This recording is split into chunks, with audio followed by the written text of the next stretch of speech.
The initial letter sent to his home stated a woman who we are not naming alleging him to be the father of her daughter, a child between the age of 1 and 2 years old. She's a stripper from Detroit. We had a one-night stand at some hotel that we supposed to have been and went to, and and this is a story that was told to me. While playing the waiting game for the alleged mother to bring in the baby for a DNA sample, the school where D'Angelo Smith teaches received an inquiry for possible garnishment if things did not go in his favor. Where it made it not something that was being alleged, now it's something that's being taken into action, and there's no paternity been established. Was me, was me, was me, was me. Kelly, thank you. One man's life going through some unnecessary legal drama. This after receiving a letter that he had fathered a child with a woman he'd never even met. Now, vindication of sorts. It's a follow-up to a story I brought you earlier this year on his legal fight and what comes next. She don't know me. How did you just put my name down? How did you just put anybody's name down? I don't know her, never seen her. Still to this day, haven't talked to her. And it just proved out that the baby has no ties to my name. Thankfully, the lady did bring the child in to get tested. And that's all I needed to happen. This letter from friend of the court reads in part, Dear Mr. Smith, enclosed is a copy of the genetic test results, excluding you as the father. Paternity fraud occurs when a woman intentionally names a man to be the father of her child when she knows he's not the biological father. Now, Lions, why would she do such a thing? She does it mainly to collect child support. You see me? So Lions, don't forget to subscribe to the channel. See? Let's just set the record. I trust my husband because I know his character. Man of integrity.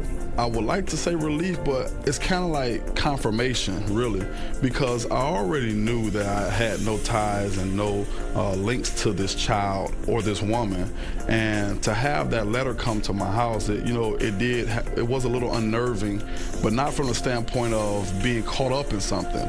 It was a little unnerving that a letter like this could come to my house having no legitimacy to it. If you are not the father of the child, the family court system will not readily come to your aid. You would think that submitting a DNA test would fix the problem, but no, it does no such thing. Depending on which state you live in, once the deadline for contesting paternity have passed and the court has ordered child support payments, you will be obligated to continue to support the child, even though the DNA test says you are not the father. Oh, hell no! We first brought you the story of D'Angelo Smith in late January when he presented some wild allegations against friend of the court in Berrien County. The initial letter sent to his home stated a woman who we are not naming alleging him to be the father of her daughter, a child between the age of 1 and 2 years old. She's a stripper from Detroit. We had a one-night stand at some hotel that we supposed to have been and went to, and this is a story that was told to me. While playing the waiting game for the alleged mother to bring in the baby for a DNA sample, the school where D'Angelo Smith teaches received an inquiry for possible garnishment if things did not go in his favor. Where it made it not something that was being alleged, now it's something that's being taken into action, and there's no paternity been established. But clearly, these test results confirm that to no longer be the case. With that being said, strong marriage or not, clean past or not, that's a very tough letter for anyone to receive. Absolutely. Without any proof. Absolutely, it is. It is. The main things that they have to provide to the state of Michigan is a name and a birth date and where they live. That's easy information for someone to gather off of Google, off of Facebook, off of any kind of social media platform. People who have checkered pasts, who have done things in the past, who have, stepped out and did things that was unbecoming of a real man, right? And so But they've changed and they've cleaned up their act and they've gotten better, which all of us have the opportunity of doing or getting better.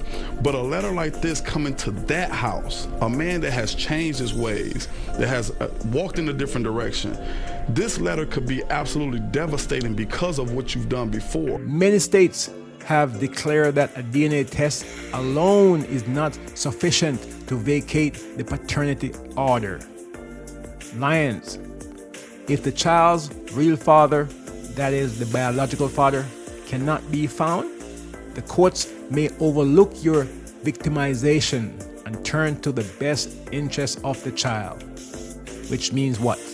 It means they're gonna pick your pocket for as long as they can.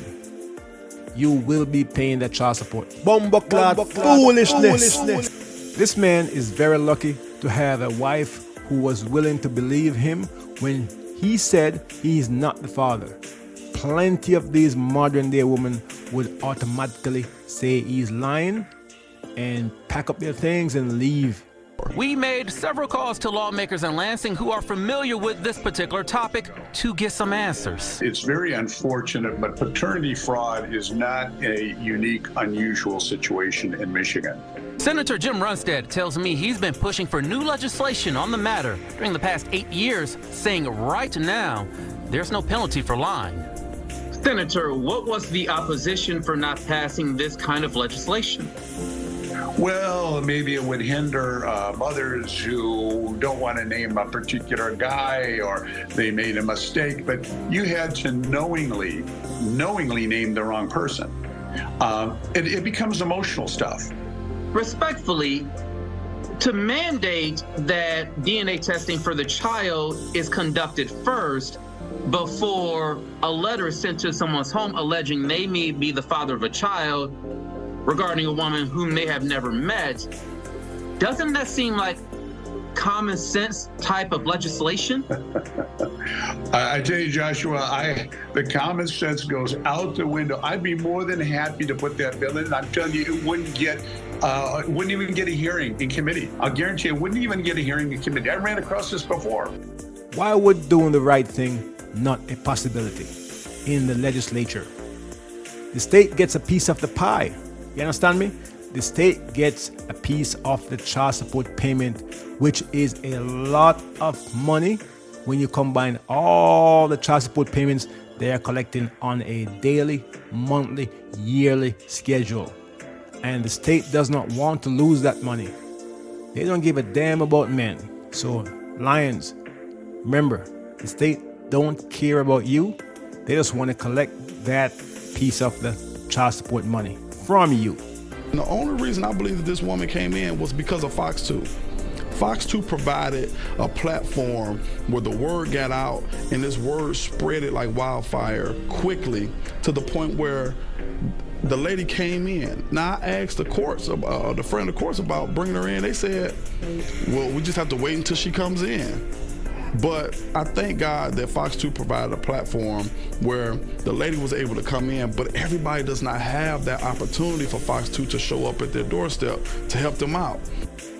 If it wasn't for the TV reporter putting this foolishness on TV, this man would end up paying child support for a child that is not his, and nothing would happen to the lying woman who claimed he is a father without any proof. Hence, my Lions, hence I repeat the need for mandatory DNA testing at birth. And it doesn't matter if you are married. Get your DNA test at birth so you don't have to deal with this nonsense. A lot to wrap your head around, guys. Real quick, as we did in our initial story, we called friend of the court for a comment but have not heard back. In the meantime, Senator Jim Runstead tells me if you're caught in a similar situation, your best option is to hire an attorney if possible.